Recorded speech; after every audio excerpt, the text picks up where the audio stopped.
the Most High due to it. He stands before Allah, broken-hearted and with his head lowered in humility.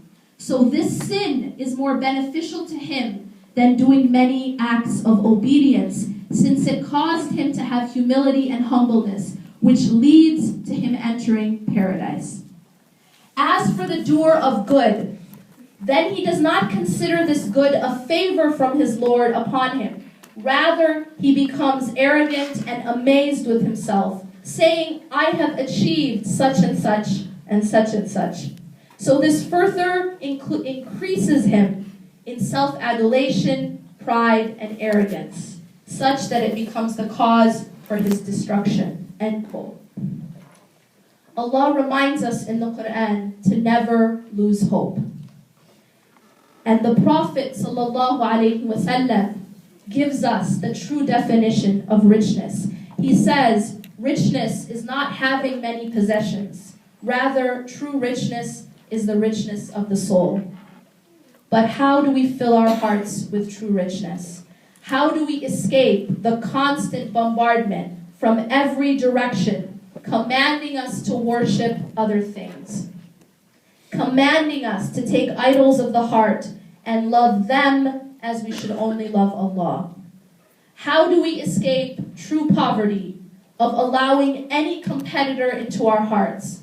How do we escape the poverty of enslaving ourselves to any other deity?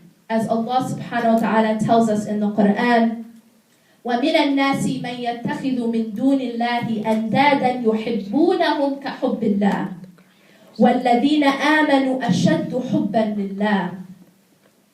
Yet there are men who take for worship others besides Allah as equal with Allah. They love them as they should only love Allah.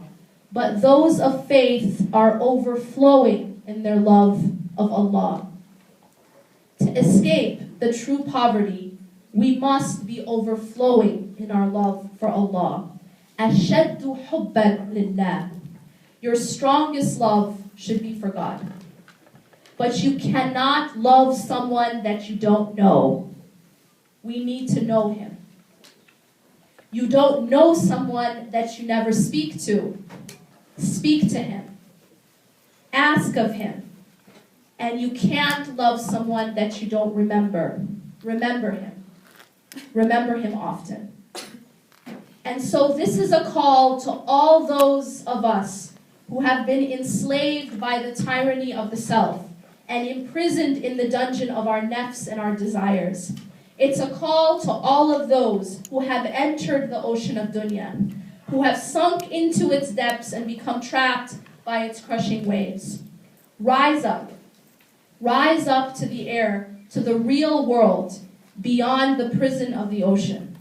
Rise up to your freedom. Rise up and come back to life. Leave the death of your soul behind you. Your heart can still live and be stronger and purer than it ever was. Remember that the polish of Tawbah remakes the heart even more beautiful than it was. Remove the veil that you have sown with your sins. Remove the veil between you and life, between you and freedom, between you and light, between you and God. Remove the veil and rise up. Come back to yourself before it's too late.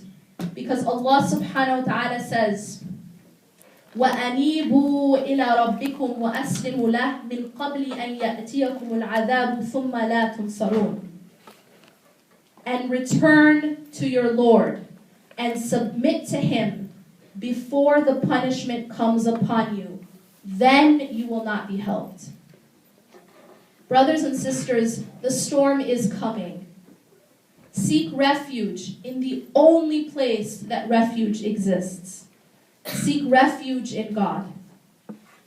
I know that I was born on March 10th. You and I know the day we were born, but none of us know the day we will die. And many of us think that we can live our lives however we want, and then at the time of death we can just say, La ilaha illallah. But at the time of death, this tongue cannot speak except what your heart commands. Whatever is in your heart at that time will come out. The impoverished heart will have nothing but love of dunya to speak of on that day. If our heart is empty of Allah during our life, how can it be full of Allah during our death? If our heart is full of love of this life, love of status, love of wealth, love of the creation over the Creator, it is that which will speak at that time. If the heart was full of grudges, jealousy, hatred, that will speak. But if it was full of the love of Allah, that will speak.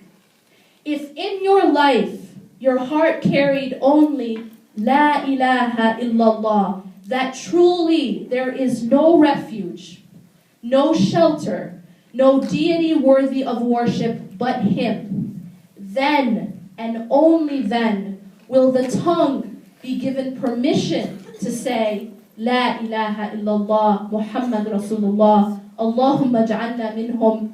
وأقول قولي هذا والسلام عليكم ورحمة الله وبركاته.